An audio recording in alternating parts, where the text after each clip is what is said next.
So, new shocking Dualsense 2.0 feature leak, impressive PlayStation 5 Pro graphics showcase, and new Last of Us Part 3 focus. Those are the stories we're going to cover today, and if you could hit that like button on the video, thank you to those that do it, and as always, it's very much appreciated. First, yes or no, are you playing Assassin's Creed Shadows right now or not? The game recently just dropped yesterday, I believe, and it was a whole controversy going on about this game. But putting that to the side, are you playing it? So comment below yes or no if you're playing Assassin's Creed Shadows or not. Let me know down in the comments below. Now, diving into the first story of the video, impressive PlayStation 5 Pro graphical showcase. Reading from GameSpot, Assassin's Creed Shadows is out now, and if you're planning to play on PlayStation 5 Pro, it sounds like you're in for a treat. Ubisoft's Nicolas Lopez has stated that the company went the extra mile for the game's PlayStation 5 Pro edition in an effort to deliver a meaningful improvement with the console's extra power. Now, these are just words from someone who worked on the game and is obviously intent on hyping the game as much as possible. But Lopez was specifically reacting to a piece from Digital Foundry that heralded the PlayStation 5 Pro version of Shadows as one of the most substantial upgrades to date for an existing game on PlayStation 5 Pro. The performance mode for Shadows on PlayStation 5 Pro includes ray-traced global illumination, which isn't available for the performance mode on the standard PlayStation 5. Digital Foundry said this totally transforms the game with improvements to shadow details and lighting. Running through forest areas, the difference is unbelievably vast with a generational divide in lighting fidelity, Digital Foundry said. In terms of frame rate, the PlayStation 5 Pro's performance mode comes in at around 60 FPS, which is the same as the standard PlayStation 5. Of course, frames can drop during some sections on both platforms. So, I've seen the video from Digital Foundry and was very impressed with what I saw in that video in terms of comparing the PlayStation 5 to the Pro, specifically on the performance mode. I say this because on the quality mode, there is ray-traced global illumination on the base PlayStation 5, but obviously people want all of these things on the performance mode. As was revealed by Mark Cerny not too long ago, the performance mode is where most gamers seem to play their games, and it makes sense because it's an overall smoother experience. So on the PlayStation 5 Pro, you get this generational jump in terms of lighting over the base PlayStation 5 with its 60 FPS mode. Honestly, looking at the comparison side by side, it literally looks like, I don't know, a PS3 game versus a PlayStation 5 game, which is weird to say considering they're both PlayStation 5 titles, but the Pro just has ray tracing. I've said this before and I'll say it again, that next generational leap we're looking for is going to come from ray tracing and AI or machine learning. We could start seeing more of this divide as the year progresses and into 2026. Also, if you're enjoying the video so far, hit that subscribe button and join our growing community on our way to 150,000 subscribers. Driven by vengeance.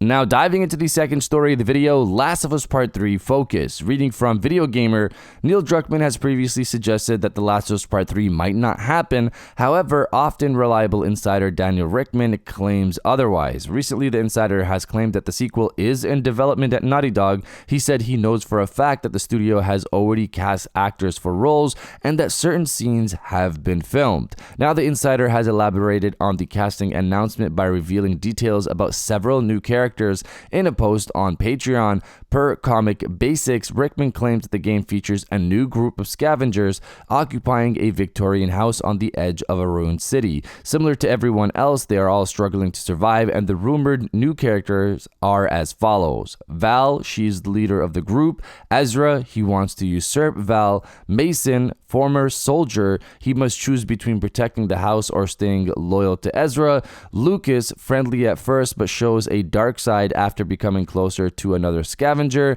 And Gracie, a young woman aged between 18 to 25. Remember, all of this is just rumors and nothing official yet. So, reading this, the interesting thing is that it sounds like what Factions 2 was meant to be. Factions 2 was confirmed to focus on a new group of characters, and you could already see that obviously from the concept art.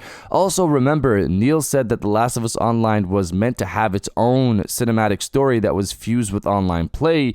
I've said before that for The Last of Us Part 3, I would assume they'd move over some of the stuff they've made for The Last of Us Online, because that project was in the works for years for all of it to just be thrown away. Also, remember, it wasn't thrown out because it wasn't good. It was because Naughty Dog didn't want to maintain it with content for years to come. They want to make more single-player games instead of continually feeding this online platform. I assumed gameplay changes would go over to a Last of Us Part 3, but some of the storyline moving over to a Last of Us Part 3 is interesting. I had no real interest in the Last of Us Part 3 story outside of wanting factions PvP, so in terms of Last of Us Part 3 in general, I cared more about the PvP mode as opposed to focusing on what's next for Ellie. But if they're focusing on a new cast of characters, giving us a fresh look into this world, I might be interested. And before anyone goes crazy, I'd assume Ellie would pop up in this story at some point as well. But you guys let me know if you'd play a Last of Us Part 3 with a new cast of characters or not. Let me know down in the comments below.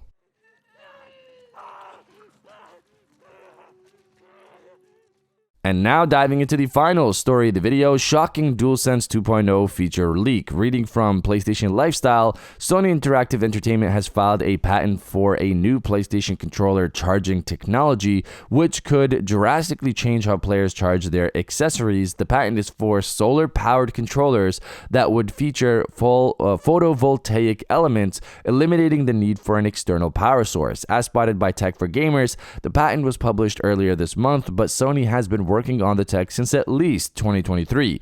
The idea here is for controllers to self-charge when exposed to light, so players won't need a charger or external power source in the absence of replaceable batteries. The game controllers that use batteries require battery replacement or charging when the battery runs out, the filing reads. Therefore, if there is no replaceable battery or no charger or external power source to charge the controller, the power for the game controller cannot be secured and the game controller cannot be operated. The solution: a controller that charges itself whenever there's ample light. Sony says that the controller would be designed in such a way that players' hands and movements wouldn't be in the way of its photovoltaic elements, so technically the controllers could continually charge even as players are using them. So we've seen multiple patents from Sony focusing on a touchscreen on the controller, movable grips to improve haptic feedback, etc., a bunch more. And now we have this, a self-charging controller. If it works well, this could be the most exciting feature for many gamers. One of the top complaints with the DualSense is what?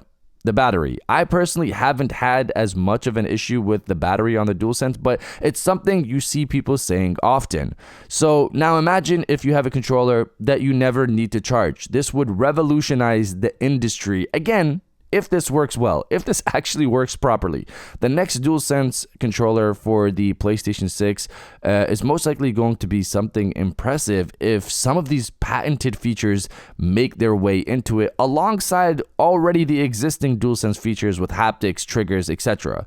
But you guys let me know if you'd buy a self-charging controller or not. Let me know down in the comments below. And if you guys did enjoy this video, please hit that like button, as it always helps, and subscribe if you're new. I got new videos every Monday, Wednesday, and Friday. And now I'll check you guys out on the next one. And welcome back to the after show. This is the part of the video where we have a little fun down in the comments below. If you're old, welcome back. If you're new, welcome. For today's thing, what I want you guys to do is to body, obliterate, destroy, and overall harass the comment section with ready for the weekend. The weekend is pretty much here. I'm excited for the weekend. I need the peace of mind, a bit of a break from the week. It's been a busy week, so I'm excited for the weekend to play some games, continue on with Assassin's Creed, get into some multiplayer, season 6 of the finals. If you're excited for the weekend like I am, destroy the comment section with ready for the weekend, and I'll definitely heart those comments like I always do, because I appreciate everybody who stays to the end of my videos. And now I'll check you guys out on the next one.